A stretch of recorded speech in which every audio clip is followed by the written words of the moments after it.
Hello ladies and gentlemen, and welcome back to my proflocke.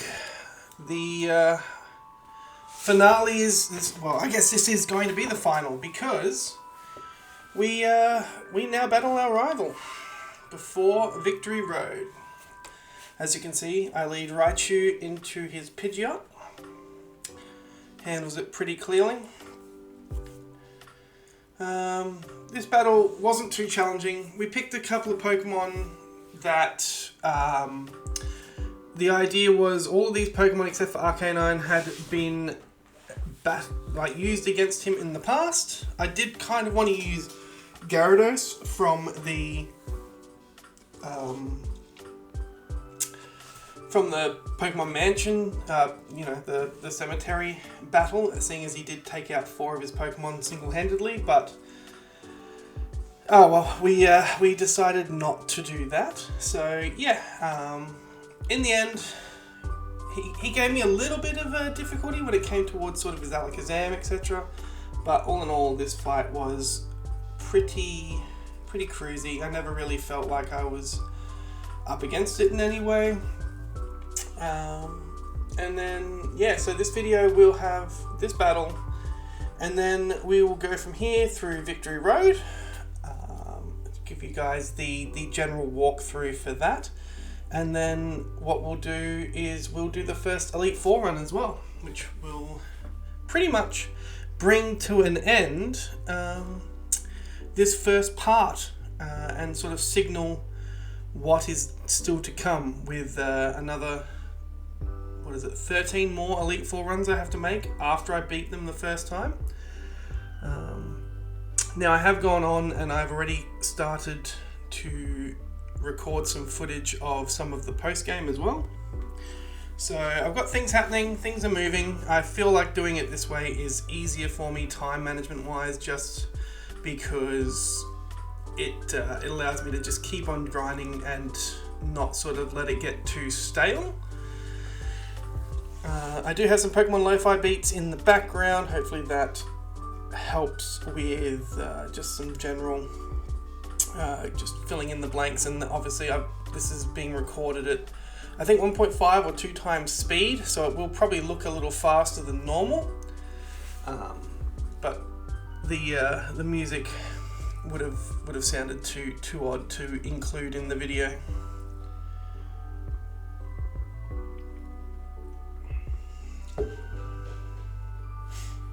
So yeah, battle's flowing nicely. 2 Pokemon left, Execute and Alakazam still to come. I'm an R here. I was going to send in Butterfree, but then I remembered Butterfree doesn't have any flying moves, so I think I went with Arcanine just to really solidify that battle.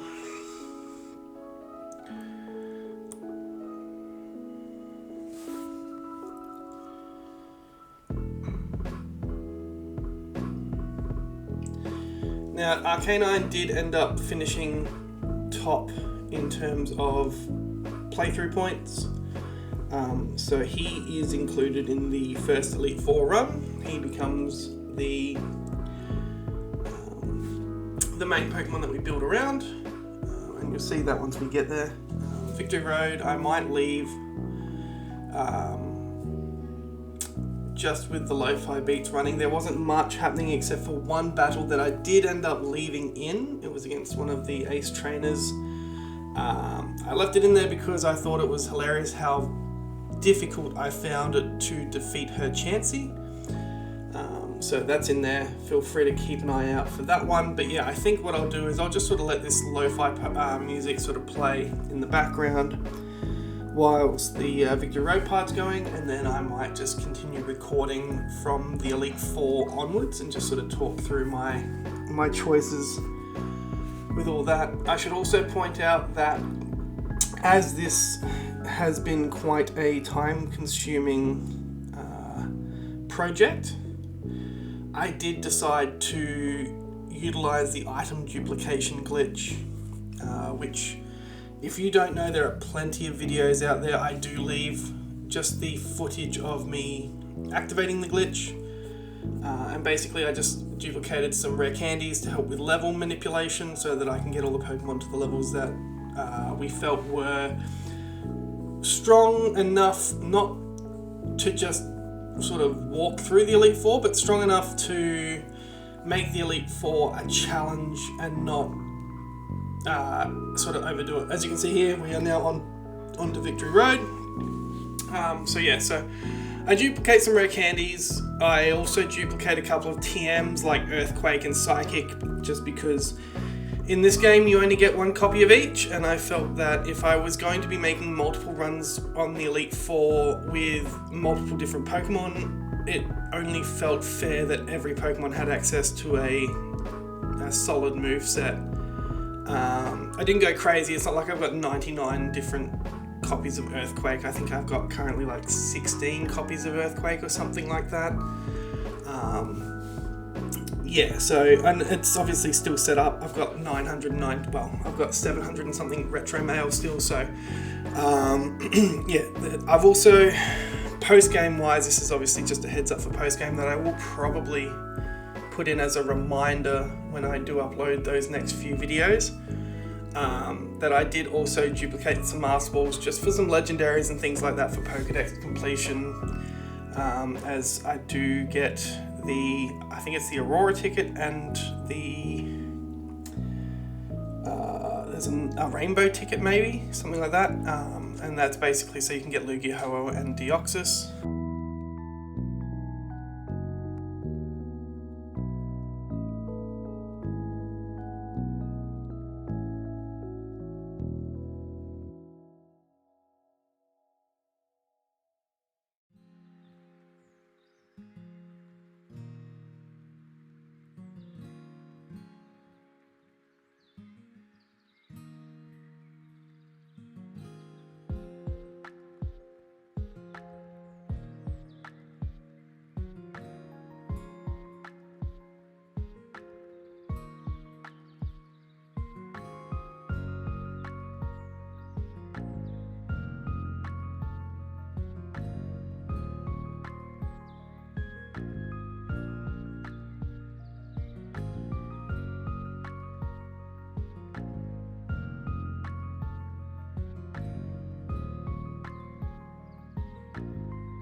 As you can see, this dugong has been quite a pain. And this is just the dugong.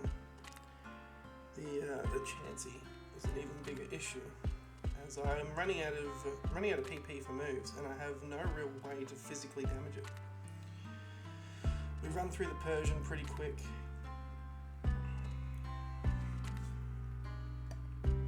All things considered.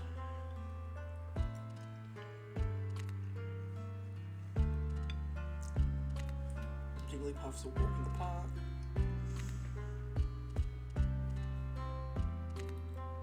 And then suddenly, this demon appears. Yep, minimize. Chansey with +6. I think it's the +6 minimize actually. It'll be interesting. But anyway, I'll let this play out.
as you can see here, I'm just setting up the mail glitch so that I can now duplicate items, which will then make level manipulation a lot easier and just sort of speed through the process of the upcoming Elite 4 grind and all of that. That way I can get you guys out. The video is nice and quick. So basically all I'm going to do here is get 6 Pokemon out, add mail, and then duplicate rare candies. And then from that, we also get the bonus of finally being able to evolve Dragonite, which was a cool moment as well. So, all good. Look, I understand if you guys think that utilizing this glitch, I don't think it cheapens the run in any way. If anything, it sort of enables my time management a little more. So, I don't think I could do this in a timely fashion if I wasn't utilizing this. But yeah. Thanks for watching this far into the video, and if you have, maybe you've enjoyed some of the content, and if you have, feel free to either like the video or subscribe to my channel if you want to see any more. So yeah, appreciate you guys.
Just a quick one. I know what you're thinking there. Why did I use Screech on Dugong after using Toxic? And basically all I was trying to do was give myself a turn to accelerate the Toxic so that we could really start to try and chew through some of this HP. Lorelei's Pokemon are incredibly tanky. And basically I was just trying to hope that utilizing Tentacruel's bulk as well, that Toxic would do a lot of the work.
Not gonna lie to you guys, I was sweating through that entire battle. Like that was, I think that was arguably the toughest, the toughest battle outside the champion that we go through in this run. To be honest, Lorelei is definitely one of the more difficult members of the Elite Four.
And as you can see, guys, finally defeated the champion, which is a great feeling. However, the next run actually was even harder, and I was bringing arguably a stronger, like, top tier Pokemon than Arcanine. But yeah, no, all done, and I'm just going to let the rest of the game play out with the lo-fi tunes playing, and hopefully you guys like the video. Stay tuned for the next few runs. Alright, thanks guys, bye.